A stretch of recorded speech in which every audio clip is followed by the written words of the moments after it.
دعوت اسلامی اہل سنت و جماعت کی پرامن جماعت ہے، اور دعوت اسلامی کی پوری تاریخ میں مخالفین کوئی ایک واقعہ بھی ایسا ثابت نہیں کر سکتے، پیش نہیں کر سکتے جس میں دعوت اسلامی کی طرف سے کوئی بھی ملکی آئین اور قانون کی خلاف ورزی کی گئی ہو، یا جس میں کوئی توڑ پھوڑ اور جلاؤ گراؤ، بم بلاسٹ کرنا یا اس طرح کی کوئی بھی جو غیر آئینی اور غیر قانونی اس طرح کی کوئی ایکٹیویٹی اور حرکات ہیں، کوئی ایک واقعہ بھی ثابت نہیں کر سکتے۔ اس سے بڑھ کر اور کیا ثبوت ہوگا کہ دعوت اسلامی پرامن جماعت ہے؟ لیکن اب مرزا جیلمی کی پوری ساری کارروائی یہ ہے کہ کسی طریقے سے اہل سنت و جماعت بریلویوں کو ٹارگٹ کیا جائے، اور یہ باولا ہو کے بریلویوں کے خلاف اس قدر کاٹنے کی کوشش کر رہا ہے کہ بات بات پہ بریلویوں کو ساتھ لے کے آتا ہے، اور پھر بالخصوص دعوت اسلامی کو تو زیادہ کیش کرنے کی کوشش کرتا ہے۔ دعوت اسلامی کے سادہ بیچارے اسلامی بھائیوں کو ورگلانے کی کوشش کرتا ہے، اور ان کو زیادہ جو نا وہ ان کو ورگلا کے اپنی طرف لانے کی کوشش کرتا ہے، زیادہ دعوت اسلامی کو کیش کر رہا ہے۔ اب اسی طرح اس نے یہ حرکت کی ہے، دعوت اسلامی کے خلاف سازش کرنے کے لیے اور دعوت اسلامی کے خلاف لوگوں کو بھڑکانے کے لیے یہ کلپ جو ہے نا وہ اس نے جاری کیا ہے۔ دعوت اسلامی پرامن جماعت ہے، اور وہ جماعت کے حوالے سے اب یہ پروپیگنڈا کر رہا ہے کہ دیکھیں یہ دعوت اسلامی نے امام احمد رضا بریلوی کی کتابیں چھاپی ہیں، ملفوظات، احکام شریعت اور حسام الحرمین، اور ان کتابوں میں دیوبندیوں کے خلاف اور وہابیوں کے خلاف سخت سے سخت فتوے دیے گئے ہیں۔ اب ان فتووں کو پڑھ پڑھ کے سناتا ہے۔ دیوبندیوں کے خلاف امام احمد رضا بریلوی نے فتوے دیے، وہابیوں کے خلاف فتوے دیے، وہ تو پڑھ کے سناتا ہے، لیکن وہابیوں نے جو بریلویوں کے خلاف فتوے دیے وہ کس نے پڑھ کے سنانے ہیں؟ جو وہابیوں نے اور ان نجدیوں نے جو اہل سنت کے قتل عام کے فتوے دیے، ان کے خونوں کو حلال اور مباح قرار دیا، ان کے مالوں کو لوٹ لینا جائز قرار دیا، وہ فتوے کیوں نہیں سناتا؟ وہ کس نے سنانے ہیں؟ مثال کے طور پر یہ ہے ان کا سلمان نجدی کی کتاب تحفہ وہابیہ۔ اس کتاب میں سلمان نجدی نے صفحہ نمبر 59 پر لکھا ہے کہ وہ لوگ جو انبیاء اولیاء کا وسیلہ مانتے اور ان کو شفیع سمجھتے، ان سے شفاعت کے طلبگار ہیں، کہتا ہے جو لوگ ایسا کریں وہ مشرک ہیں، شرک اکبر کے مرتکب ہیں، اگرچہ ان کا عقیدہ یہی ہو کہ فاعل حقیقی فقط رب العزت ہے، اور ان صالحین سے دعا کرنے کا مقصد محض یہ ہے کہ ان کی سفارش سے مراد بر آئے گی، گویا یہ ایک واسطہ ہے، یعنی ان کا فعل ہر حال شرک ہے، اور ایسے لوگوں کا خون بہانا جائز ہے اور ان کے اموال کا لوٹ لینا مباح ہے۔ یہ نجدیوں کے فتاوے ہیں، جن نجدیوں کو پروموٹ کرتا ہے اور جن کو یہ کہتا ہے وہ حق کے زیادہ قریب ہیں، سنت کے زیادہ قریب ہیں، ان کے فتوے کیوں نہیں پڑھ کے سناتا؟ ان کے جو طوفانی فتوے ہیں جس میں انہوں نے اہل سنت کو، وسیلہ ماننے والوں کو اور اولیاء اللہ سے استمداد کرنے والوں کے مالوں کو لوٹ لینا مباح قرار دیا، ان کو مشرک اور کافر کہا، ان کا خون بہانا جو ہے وہ مباح قرار دیا، ان کے فتاوے کیوں نہیں دکھاتا؟ اور پھر مرزا کے مجدد، جس کو مجدد لکھا ہے ابن عبداللہ نجدی کو مرزا نے مجدد کہا ہے اپنے کلپ میں، یہ ابن عبداللہ نجدی کی کتاب ہے کشف الشبہات۔ کشف الشبہات کے صفحہ نمبر 15 پر ابن عبداللہ نجدی نے اہل سنت کے بارے میں لکھا ہے کہ اور وہ لوگ جو فرشتوں، نبیوں یا ولیوں کا قصد کرتے تھے وہ صرف ان کی سفارش کے ذریعے قرب خداوندی حاصل کرنا چاہتے تھے، اسی عقیدہ کی روح سے ان کا مال مباح اور ان کو قتل کرنا حلال ٹھہرایا۔ اہل سنت کا عقیدہ رکھنے والوں کو قتل کرنا بھی مباح قرار دے دیا اور ان کا مال لوٹنا بھی ابن عبداللہ نجدی نے جائز قرار دیا۔ یہ فتوے کیوں نہیں سناتا؟ اور اس کے ساتھ ایک اور حوالہ پیش کر کے آگے چلتے ہیں۔ یہ دیکھیے اسماعیل دہلوی کی کتاب تقویۃ الایمان، اس تقویۃ الایمان کتاب میں صفحہ 29 پر امام الوہابیہ اسماعیل دہلوی لکھتا ہے کہ مگر یہی پکارنا اور منتیں ماننی اور نظر و نیاز کرنی اور ان کو اپنا وکیل اور سفارشی سمجھنا، یہی ان کا کفر و شرک تھا۔ سو جو کوئی کسی سے یہ معاملہ کرے گو کہ اس کو اللہ کا بندہ مخلوق ہی سمجھے، سو ابو جہل اور وہ شرک میں برابر ہیں۔ اہل سنت کو ابو جہل کے ساتھ شرک میں ملا رہا ہے، ان کے مال کو لوٹنا مباح قرار دے رہے ہیں، ان کا قتل کرنا جائز قرار دے رہے ہیں۔ یہ کون دے رہے ہیں؟ نجدی علماء، ان کے حوالے کیوں نہیں پڑھ کے سنا رہا, ان کے فتوے کیوں نہیں سنا رہا. اب آتے ہیں امام احمد رضا بریلوی رحمۃ اللہ کے فتاوی جات کی طرف. امام احمد رضا بریلوی رحمۃ اللہ علیہ نے جن مولویوں کے خلاف شرعی فتویٰ صادر کیا, سوال یہ ہے کہ ان مولویوں کا قصور کیا تھا, ان کا جرم کیا تھا, کیا وجہ تھی کہ ان پر امام احمد رضا بریلوی رحمۃ اللہ علیہ نے فتویٰ عائد کیا. تو ان کا جرم تھا رسول اللہ صلی اللہ علیہ وآلہ وسلم کی گستاخی اور توہین. اور یہاں میں یہ بات بھی واضح کر دوں, ایک ہے گستاخی اور توہین وہ جس کو اہل سنت کہتے ہیں کہ یہ گستاخی اور توہین ہے. جو حالے میں پیش کرنے لگا ہوں یہ وہ ہے جس کو خود محمد علی مرزا گستاخی کہتا ہے. جب تم بھی گستاخی مانو, ہم بھی گستاخی مانیں, اور خود ان کے اپنے لوگ بھی اس کو گستاخی مان رہے ہیں. مثلا مثال کے طور پہ ان میں سے کتاب کا حوالہ پیش کر کے اور اس کی وضاحت کرتا ہوں. یہ کتاب ہے حفظ الایمان اشرف علی تھانوی, جس پر امام احمد رضا بریلوی رحمۃ اللہ علیہ نے فتویٰ دیا.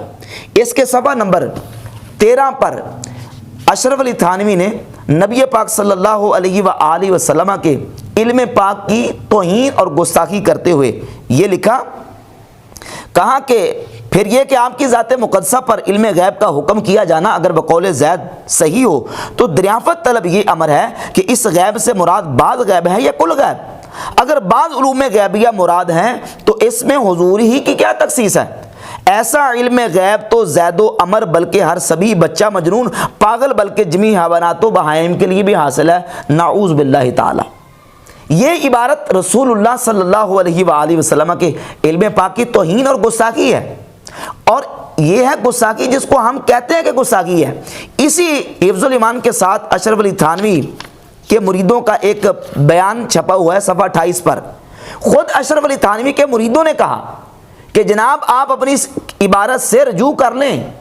بادی نظر میں جو بندہ اس عبارت کو پڑھتا ہے تو پڑھنے والا بادی نظر میں سخت سوء ادبی کو مشعر ہے آپ کی عبارت, یعنی پڑھتے ہی فوراً انسان کی جو توجہ ہے وہ گستاخی کی طرف جاتی ہے کہ آپ کی یہ عبارت جو ہے وہ گستاخانہ ہے. لیکن اشرف علی تھانوی نے توبہ نہیں کی.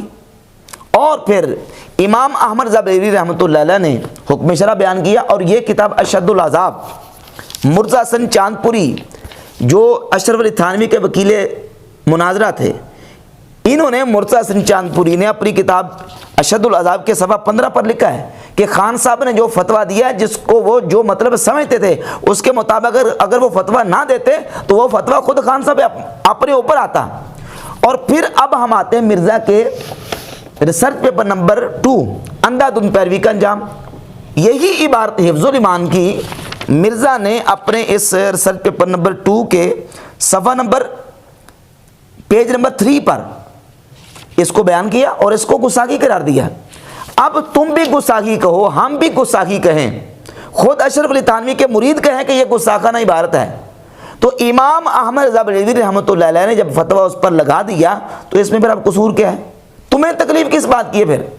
اور پھر اس کے ساتھ ساتھ ایک اور دوسری عبارت ہے, جن لوگوں پر فتوے دیے ان کا قصور کیا تھا. ان کا قصور یہ تھا کہ انہوں نے اپنی کتابوں میں وہ عبارات لکھی تھی, وہ گستاخانہ مواد لکھا تھا جو رسول پاک صلی اللہ علیہ وآلہ وسلم کی توہین اور گستاخی تھی. اور یہ کتاب ہے ایک بانی دارالعلوم دیوبند قاسم نانوتوی کی کتاب تحذیر الناس. اس کتاب کے صفحہ نمبر 40 پر 65 پر اور صفحہ نمبر 85 پر 3 صفحات پر یہ عبارات. صفحہ نمبر 40 پر نبی کریم علیہ الصلوۃ والسلام کی ختم نبوت کے حوالے سے بالکل مسلمانوں کے عقیدے سے ہٹ کر عقیدہ بیان کیا. سب مسلمان جانتے ہیں کہ حضور خاتم النبیین ہے, اور خاتم النبیین کا معنی ہے آخری نبی. کیا معنی ہے؟ ہر مسلمان کا بچہ بچہ جانتا ہے. اب نانوتوی صاحب سمجھانے بیٹھ گئے, کہتے ہیں کہ اول معنی خاتم النبیین سمجھنے چاہیے, یعنی گویا کہ مسلمانوں کو پتہ نہیں ابھی. اول معنی خاتم النبیین سمجھنے چاہیے تاکہ فہم جواب میں کچھ دقت نہ ہو. سو عوام کے خیال میں تو رسول اللہ صلی اللہ علیہ وآلہ وسلم کا خاتم ہونا بئی معنی ہے کہ آپ کا زمانہ انبیاء سابق کے بعد اور آپ سب میں آخری نبی ہیں. مگر اہل فہم پر روشن ہوگا کہ تقدم یا تاخر زمانی میں بذات کچھ فضیلت نہیں. نعوذ باللہ تعالی. کہتا ہے کہ حضور کا آخری نبی ہونا اور سب نبیوں کے بعد میں آنا یہ عوام کا خیال ہے. اہل فہم سمجھتے ہیں کہ اس میں کوئی بذات کچھ فضیلت نہیں ہے, جبکہ نبی کریم صلی اللہ علیہ وآلہ وسلم کا آخری نبی ہونا حضور کی فضیلت ہے. اور صفحہ نمبر 65 پر لکھا کہ اگر حضور کے زمانے میں بھی کہیں اور کو نبی آ جائے پھر بھی بالفرض آپ کے زمانے میں بھی کہیں اور کو نبی آ جائے پھر بھی آپ کی خاتمیت میں کچھ فرق نہیں آتا۔ اور صفحہ نمبر 85 پہ جا کے لکھتا ہے کہ حضور کے بعد بھی کہیں کو نبی پیدا ہو جائے تو پھر بھی حضور کی ختم نبوت میں کچھ فرق نہیں آتا۔ یہ عبارتیں تھیں حضور کی ختم نبوت کے انکار والی، جس پر امام احمد رضا بریلوی رحمۃ اللہ علیہ نے فتویٰ دیا، اور ان کے گلوں میں جو نا وہ ہاتھ ڈالتے، جو فتویٰ بنتا تھا اس کے مطابق فتویٰ دیا، دوگلا پالیسی نہیں کی، دوگلا پن نہیں کیا، منافقت نہیں کی، بلکہ جو فتویٰ بنتا تھا وہ فتویٰ دیا۔ اور یہ عبارتیں جو میں نے پیش کی ہیں، یہ عبارتیں وہ ہیں جن کو مرزا نے اپنے ریسرچ پیپر نمبر 2، یہ پیج نمبر اس کا، یہ دیکھ لیں، اس کا پیج نمبر ہے جی 4، پیج نمبر 4، علماء کا نظریہ نمبر 18، اس میں خود اسی قاسم نوتوی کی جو کتاب ہے تعزیر الناس اس کی بات کو نقل کیا ہے۔ تم بھی یہ کہہ رہے ہو کہ یہ خلاف قرآن و حدیث ہے، اور امام اہل سنت امام احمد رضا بریلوی رحمۃ اللہ علیہ نے بھی اسی طریقے سے فتویٰ دیا ہے، اور یہ فتوے بالکل انہوں نے اس بنیاد پر دیے ہیں۔ ان لوگوں کے کا قصور یہ تھا کہ انہوں نے نبی پاک صلی اللہ علیہ وآلہ وسلم کی ذات اقدس کی توہین اور گستاخی کی ہے۔ اور پھر غیر مقلدین اور وہابیہ کے امام و پیشوا اسماعیل دہلوی، جن کی عبارتیں خود مرزا نے اپنی اس کتاب اپنے اس ریسرچ پیپر نمبر 2 میں ذکر کی ہیں، اسماعیل دہلوی کی، اس کی کتاب کون سی ہے؟ یہ کتاب ہے اسماعیل دہلوی کی تقویۃ الایمان۔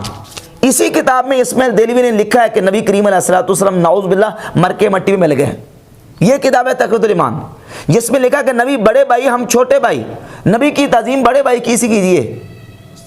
یہ کتاب ہے جس میں لکھا ہے کہ نعوذ باللہ تعالی ہر مخلوق چھوٹی ہو یا بڑی وہ اللہ کی شان کے آگے چمار سے بھی زیادہ ذلیل ہے۔ انبیاء علیہم السلام کی اور خصوصاً نبی پاک صلی اللہ علیہ وآلہ وسلم کی توہین اور گستاخی اس کتاب میں کی گئی، تو فتویٰ نہ لگتا تو اور کیا ہوتا ہے؟ اور پھر یہ وہ کتاب ہے جس کے حوالے خود اس ریسرچ پیپر نمبر 2 میں مرزا نے دیے ہیں، یہ تقویۃ الایمان کی۔ اور یہ تقویۃ الایمان میرے پاس جو ہے یہ المملکۃ العربیہ سعودیہ الریاست العامہ لشؤون المسجد الحرام والمسجد نبی سعودی عرب سے چھپی ہے، جو حاجیوں کو دی جاتی ہے، تقسیم کی جاتی ہے۔ اور ایک اس کا اور نسخہ میرے پاس موجود ہے، یہ دیکھیں، المملکۃ العربیہ سعودیہ سلسلہ تو توعیت الحجاج، حاجیوں کو جو کتابیں دی جاتی ہیں تقویۃ الایمان، یہ وہ کتاب ہے۔ اور یہ مرزا کا جو بڑا ہی ایک ممدوح ادارہ ہے دارالسلام، یہ دارالسلام نے چھاپی ہے تقویۃ الایمان، اور یہ تقویۃ الایمان بھی دارالسلام نے چھاپی ہے۔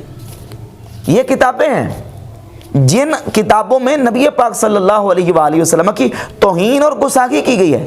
امام احمد رضا بریلوی رحمۃ اللہ علیہ نے جو فتوے دیے ہیں، یہ قصور کیا تھا ان لوگوں کا؟ ان کا قصور یہ تھا کہ انہوں نے اپنی کتابوں میں حضور علیہ الصلوۃ والسلام کی شان میں گستاخیاں کی ہیں، اور ان کے گلے میں ہار تھوڑی ڈالنے تھے۔ اور باقی رہ گئی بات سخت فتووں کی، تو یہ سخت فتوے جو ہیں، آپ تھوڑی سی پیچھے تاریخ چلے جائیں، یہ سخت فتوے میں آپ کو سناتا ہوں کہ کہاں کہاں ملیں گے۔ مثال کے طور پہ یہ ہے امام بخاری کی کتاب خلق و افعال العباد، امام بخاری کے طوفانی فتوے۔ مرزا نے کہا نا ایک کلپ چڑھایا ہے امام احمد رضا بریلوی کے طوفانی فتوے، یہ ہے امام بخاری کی کتاب خلق و افعال العباد، امام بخاری کے طوفانی فتوے، ذرا ملاحظہ کر لیں۔ اس کے صفحہ نمبر 11 پر رقم نمبر 40 امام بخاری رحمۃ اللہ علیہ لکھتے ہیں، قال ابو عبداللہ، یہ ابو عبداللہ محمد بن اسماعیل بخاری رحمۃ اللہ علیہ، ما ابالی صلیت خلف الجہمی الرافضی ام صلیت خلف الیہود والنصارى۔ امام بخاری کہتے ہیں کہ میں کسی رافضی کے پیچھے نماز پڑھوں یا کسی یہودی یا عیسائی کے پیچھے نماز پڑھوں، میرے نزدیک دونوں کے پیچھے نماز پڑھنا برابر ہے۔ یہودی یا عیسائی کے پیچھے نماز پڑھوں یا رافضی کے پیچھے نماز پڑھوں، دونوں کے پیچھے نماز پڑھنا امام بخاری کا طوفانی فتویٰ یہ ہے، وہ کہتے ہیں میرے نزدیک برابر ہے دونوں۔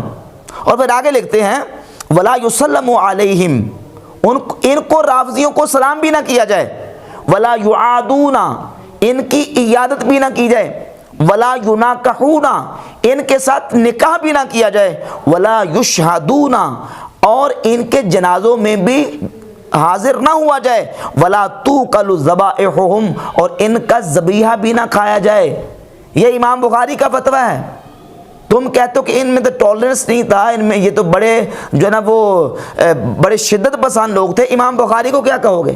یہ رافضیوں کے بارے میں جن کے پیچھے تم جا کے نمازیں پڑھتے ہو نا، ان کے بارے میں امام بخاری رحمۃ اللہ کا یہ طوفانی فتویٰ ہے۔ وہ کہتے ہیں کہ ان کے پیچھے نماز پڑھنا تو میں ایسے سمجھتا ہوں جیسے کسی یہودی یا کسی عیسائی کے پیچھے نماز پڑھنا، یہ امام بخاری کا فتویٰ ہے۔ اور اس سے اوپر چلے جائیں، احادیث کو اٹھا کر دیکھ لیں، صحابہ اکرام رضی اللہ تعالی عنہم کا بد مذہبوں کے بارے میں رویہ اٹھا کر دیکھ لیں، آپ کو ساری چیزیں واضح ہو جائیں گی۔ سیدنا عبداللہ ابن عمر رضی اللہ تعالیٰ صحابہ اکرام کے آپ طریقے کو دیکھ لیں۔ آپ سنن ابی داؤد کے حدیث نبی کریم علیہ الصلوۃ والسلام کے خود فرمودات دیکھیں، سنن ابی داؤد میں 4691 نمبر حدیث ہے، اور اس کو البانی نے اس کو حدیث کو حسن کہا ہے۔ حضور علیہ الصلوۃ والسلام فرماتے ہیں القدریۃ مجوس ھذہ الامہ، تقدیر کے منکر میری امت کے مجوسی ہیں۔ تقدیر کے جو منکر تھے وہ نماز پڑھتے تھے، روزہ رکھتے تھے، حج کرتے، زکات دیتے، سارا کچھ کرتے تھے، لیکن تقدیر کا انکار کرتے تھے، تو حضور نے فرمایا کہ یہ میری امت کے کیا ہیں؟ مجوسی ہیں۔ القدریۃ مجوس ھذہ الامہ، اس امت کے مجوسی یہ قدریے ہیں۔ اور اس سے آگے صحیح بخاری مسلم کی حدیث موجود ہیں۔ صحیح بخاری کی 6930 نمبر حدیث اور 6930 نمبر حدیث سے اوپر حضرت عبداللہ ابن عمر رضی اللہ تعالیٰ عنہ کا فرمان موجود ہے کہ عبداللہ بن عمر رضی اللہ تعالیٰ عنہ کانا بن عمر یراہم شرار خلق اللہ، عبداللہ بن عمر ان لوگوں کو جو کافروں کے بارے میں اتری آیتیں مسلمانوں پہ فٹ کرتے تھے، عبداللہ بن عمر ان کو اللہ کی مخلوق میں سے بدترین مخلوق سمجھتے تھے، اللہ کی مخلوق میں سے بدترین مخلوق سمجھتے تھے۔ اور اسی طرح سنن ابن ماجہ میں 176 نمبر حدیث ہے، حضرت ابو امامہ باہلی رضی اللہ تعالیٰ کا طوفانی فتویٰ، سخت فتویٰ، جب انہوں نے دیکھا کہ خوارج کو قتل کر کے ان کے سروں کو لٹکایا گیا، تو حضرت ابو امامہ باہلی رضی اللہ تعالیٰ نے دیکھ کے فرمایا شر قتلا قتلوا تحت ادیم السماء، یہ جو قتل کیے گئے ہیں یہ اس نیلی چھت کے نیچے سب سے بدترین مخلوق ہیں جن کو قتل کیا گیا ہے۔ اور فرمایا کہ کلاب اہل النار، یہ اہل جہنم کے کتے ہیں جن کے سروں کو کاٹ کر لٹکایا گیا ہے۔ یہ طوفانی فتویٰ حضرت ابو امامہ باہلی رضی اللہ تعالیٰ کا۔ اور صحیح مسلم میں 2469 نمبر حدیث ہے، خود نبی پاک صلی اللہ علیہ وآلہ وسلم نے ارشاد فرمایا ہم شر الخلق والخلیقہ، یہ خوارج جن کے بارے میں مرزا کہتا ہے کہ حضرت علی رضی اللہ تعالیٰ عنہ کے جنازے پڑھا کرتے تھے، جھوٹی بات، کوئی ثبوت نہیں، کوئی اس کے اوپر کوئی ریفرنس، کوئی ثبوت موجود نہیں ہے، کہتا ہے حضرت علی ان کے جنازے پڑھتے تھے۔ یہ خوارج جن کے بارے میں حضور فرماتے ہیں ہم شر الخلق والخلیقہ، یہ اللہ کی مخلوق میں سے بدترین، ساری مخلوق میں سے بدترین مخلوق ہے۔ اب وہ جو حوالہ پیش کیا نا علامہ خادم حسین رضوی صاحب کا، اب اس حدیث کے مطابق دیکھ لو ذرا، خوارج کے بارے میں حضور فرماتے ہیں کہ اللہ کی مخلوق میں سے بدترین مخلوق ہے، یعنی ساری مخلوق باقی نیچے ہیں اور یہ اس سے زیادہ خبیث ہیں اور زیادہ جو ہے نا وہ برے ہیں۔ ہم شر الخلق والخلیقہ، اور انہی کے بارے میں صحیح بخاری کی 6930 نمبر حدیث ہے، حضور علیہ الصلوۃ والسلام فرماتے ہیں اینما لقیتموہم فاقتلوہم، جہاں تم ان کو پاؤ ان کو قتل کر دو۔ حاکموں کو حکم ہے، وقت کا جو سلطان ہے اس کو حکم ہے کہ ان خوارج کو تم قتل کر دو۔ تو یہ سارے جو ہیں وہ فتاوی جات احادیث میں صحابہ کرام رضی اللہ تعالیٰ کے اقوال میں موجود ہیں۔ لہٰذا اگر دعوت اسلامی پر اعتراض کرو کہ دعوت اسلامی والوں نے امام احمد رضا بریلوی کی کتابیں چھاپی ہیں، ان کے فتاوے چھاپے ہیں، تو پھر تو تمہیں امام بخاری کی کتابیں بند کروانی پڑے گی، کیونکہ امام بخاری نے رافضیوں کے بارے میں کیا کمنٹس دیے ہیں۔ طوفانی فتویٰ ان کا کیا ہے کہ یہودیوں اور عیسائیوں کے پیچھے نماز پڑھنا اور رافضیوں کے پیچھے نماز پڑھنا میرے نزدیک برابر ہے، یہ امام بخاری کا فتویٰ ہے۔ امام بخاری کی کتابیں بند کروانی پڑے گی، تمہیں پھر صحیح بخاری بھی بند کروانی پڑے گی، صحیح مسلم بھی بند کروانی پڑے گی، اور دارالسلام بھی بند کروانا پڑے گا، دارالسلام سے جو کتابیں چھپ کے آ رہی ہیں ان کو بند کروانا پڑے گا۔ تو ہر عقیدہ جو ہے وہ ہر مسلک جو فرقہ ہے وہ اپنے عقیدے کے مطابق وہ ساری چیزیں اپنی لے کے چلتا ہے۔ تو اب اس کی کوشش ہے کہ کسی نہ کسی طریقے سے دعوت اسلامی کو ٹارگٹ کیا جائے اور ان کے جو دامن پہ کسی طریقے سے دبا لگا کے ان کو بدنام کرنے کی کوشش کی جائے۔